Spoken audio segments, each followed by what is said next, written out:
another session of our subject social science. So today in this session we are going to start our first chapter, Rajput Age, New Rulers and States.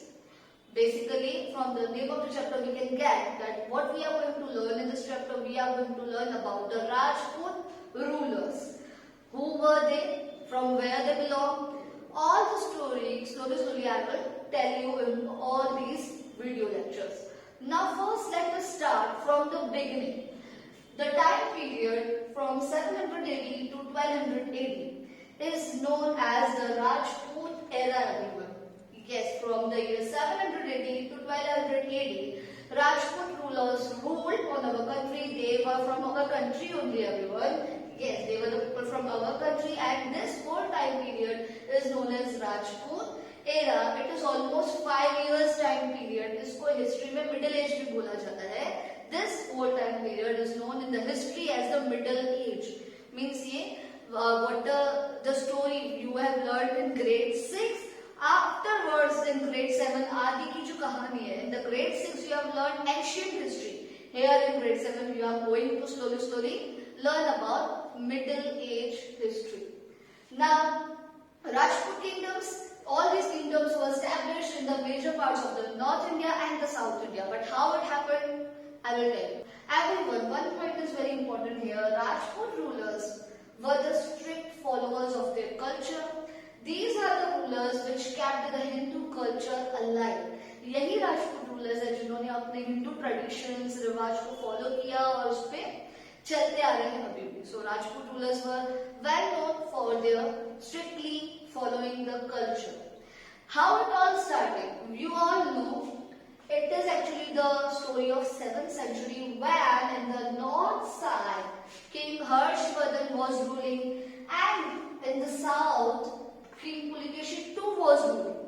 Yes, these two rulers were contemporary. Means at the same time when King Harshvardhan was ruling in the North India, on the other hand in the South India, Pulikeshik II was ruling. So we know the story actually little, but that when King Harshvardhan died, his whole empire, it broke up into several small kingdoms, and the feudal chief lords, the warrior chiefs, they declared themselves independence.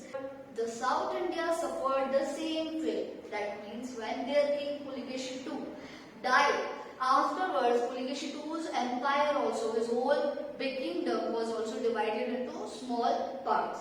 Small kingdoms, they ruled independently, and some they were known as the Rajput. They established their all new kingdoms.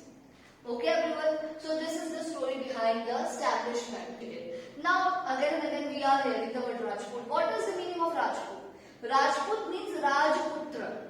Okay, Rajput means Rajputra, the son of the king, you can say. But in the historical books, for example, there is a historical writings by authors. It is mentioned in that book that Rajput, total it was like 36 clans of Rajputs in the 14th century. Means slowly जैसे Rajput rule करना start करते हैं, they progress, and as they progress उनकी family बढ़ रही है, and in the different parts of the country उनकी ही girl, मतलब उनकी dynasty से अलग लोग, for example their uncle, their cousins, they moved independently and started ruling at that places. So 14th century में आते 36 clans, groups Rajput dynasty के हमें मिलते हैं. Then what happened? What is the specialty of Rajput kings? The specialty is that Rajput kings always are known for their bravery and valor. Rajput kings kept their promises even at the cost of their lives and would rather die than show their back to enemy. लड़ते वो मर जाएंगे लेकिन अपनी पीठ नहीं दिखाएंगे enemy को, and they would die to keep their promise. अपने वादे को, अपने promise को fulfill करने के लिए they will die, पर हाँ अपना promise पूरा जरूर करेंगे. Rajput kings were the protectors of Gau Brahmins. Rajput kings protect करते थे Gau Brahmins को. Rajput king also protect the surrendered at any cost. Rajput king were protecting the surrender. That means if in the war field, if in the battlefield, enemy is surrendering against them, enemies हार मान लेते हैं, then they will protect them. They will not kill them. उसको कोई नुकसान नहीं पहुंचाएंगे. So these are the ideals, these are the values on which Rajputs were believing. Rajput kings never practiced unrighteousness in war. कभी भी war में लड़ाई में उन्होंने गलत नहीं किया, अनराइटियसनेस नहीं किया, गलत किसी के साथ भी नहीं किया, पीठ से वार नहीं किया. Okay, so these are the values. Now we have learned many things about Rajput kings. It's time that we learn something about Rajput women. Rajput women were very famous for their bravery, for their valor. मतलब अपनी बहादुरी के लिए वो बहुत famous थी. They were sending their sons, their husbands in the war, in the battlefield with smiling face, very happily, and they were not worried. They didn't care about their security and their, safety, because they know that their male members of the family are brave. So they have to be brave. Earlier at that time also, Rajput women were very good in writing some books. They even have the knowledge of fighting the wars, horse riding, etc., etc. Means they were not less than men. They can do any work which the men will do. Even if the need arises, they herself will take the sword in their hand and move to the battlefield to fight the war.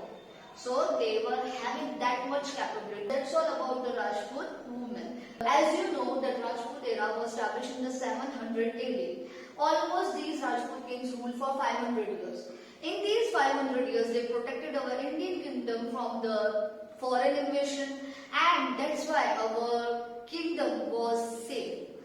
Rajput rulers were so brave that their rule lasts for about 500 years. Yes, you have to remember this thing. They were so brave, they were so good in the ruling that they protected our kingdom, protected our country from the foreign invasion, and around 500 years they ruled. Now we are going to learn about the Rajput rulers, about the Rajput dynasties which were there on the north side of our country and afterwards on the south side of our country. Okay, let's start. So let us start learning about the states of North India. After the decline of Gurjar Pratiharas, another states emerged. They became independent rulers. For example, Gadwal state of Kannauj, Chandels of Bundelkhand, which are also known as Jejakabukti, Parmar kingdom of Malwa, then Chalukya, which is also known as Solanki kingdom of Kandhelwad, Chedi kingdom of Dal, Chauhan kingdom of Shakambari, and the Gohil kingdom of southern Rajasthan. These are the states which developed after the Gurjar Pratiharas decline. Now coming towards the first, that is Garhwal or Garhwal kingdom. This kingdom was established in the year 1089 and lasted up to 1197 AD. Who was the founder of this kingdom? King Chandradev. King Chandradev founded this kingdom in the year 1089 and King Chandradev ruled up till 1103 AD. Then when King Chandradev was ruling, Kashi, that is present day Varanasi, was the capital of this Garhwal kingdom. After King Chandradev, his son Madan Chandra, which is also known as Madan Pala, ruled from the year 1104 to 1113 AD. Yes, at that time the kings were having several names. So Madan Pala or Madan Chandra is the same person. That Madan Chandra's son Govind Chandra came and started ruling in the year 1114 to 1155 AD. And Govind Chandra is regarded as the most majestic and valiant king of this kingdom, this dynasty, this area.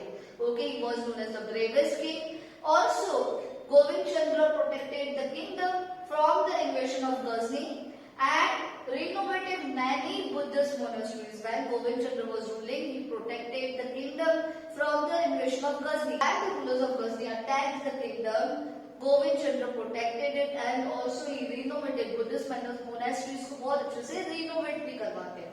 Vijay Chandra was the son of Govind Chandra. He came to sit on the throne after Govind Chandra. And then at last, Jai Chandra is the last ruler of this Garhwal kingdom. Jai Chandra was killed by Qutbuddin Aibak, everyone. Yes, I know that about Qutbuddin Aibak you have learned.